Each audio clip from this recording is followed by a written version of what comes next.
होशिया का ग्रंथ अध्याय 10 मूर्ति पूजा का विनाश। इज़राइल फैलने वाली दाखलता के सदृश है जिसमें बहुत से फल लगते हैं। वह फलों की बढ़ती हुई संख्या के अनुरूप अपनी वेदियों की संख्या भी बढ़ाता रहता है। वह अपने देश की समृद्धि के अनुरूप अपने पूजा स्तंभ अनुकरण करता है। उन लोगों का हृदय कपटपूर्ण है, इसलिए उन्हें अपने पापों का फल भोगना पड़ेगा। वह स्वयं उनकी वेदियां नष्ट करेगा और उनके पूजा स्तंभ गिरा देगा। तब वे कहेंगे, हमारा कोई राजा नहीं है, क्योंकि जब हम प्रभु पर श्रद्धा नहीं रखते हैं तो राजा हमारे लिए क्या कर सकता है। बकवाद बकवाद, झूठे शब्द, संधियां और जुते हुए खेतों के कूड़े में धतूरे के पौधे जैसे मुकदमे बाजी बढ़ती जा रही है। समरिया के निवासी बेत आवेन के बछड़े के लिए चिंतित हैं। लोग उसके लिए मातम मनाते हैं और पुजारी मूर्ति की महिमा के लिए विलाप करते हैं, क्योंकि वह अब महिमा रहित हो गई है।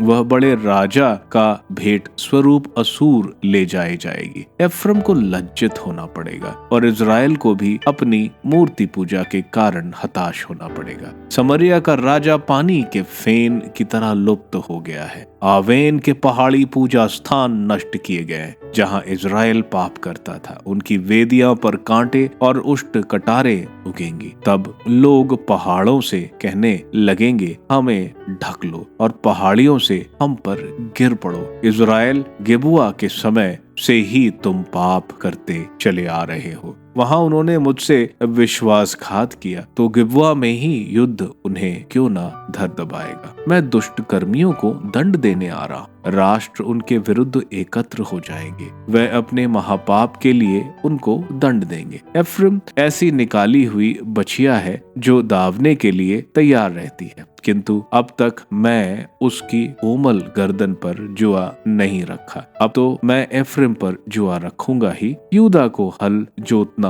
होगा, याकूब का हेंगा खींचना पड़ेगा। तुम धार्मिकता बो तो भक्ति लूनोगे। अपनी परती भूमि जोतो, क्योंकि समय आ गया है। प्रभु को कब तक खोजते रहो, जब तक वह आकर धार्मिकता न बसाए। इज़राइल का विनाश। तुमने अधर्म के बीच बोकर हल जोता था, अब अतः तुम्हारी फसल अधर्म ही है और तुमको विश्वासघात का फल खाना पड़ा है। तुमने अपने रथों पर और सेना बल पर भरोसा रखा है, इसलिए तुम्हारे लोगों के बीच भीषण युद्ध छिड़ जाएंगे तथा तुम्हारे किले नष्ट हो जाएंगे। स्मरण रहने की शलमान ने युद्ध में बेत अर्बेल को नष्ट किया था और बच्चों के साथ ही माताओं को भी मौत के घाट उतारा है। इज़राइल के घराने, तुम्हारी घोर दुष्टता के कारण तुम्हारी भी यही गति होगी और बोर को इज़राइल के राजा का पूर्ण विनाश होगा।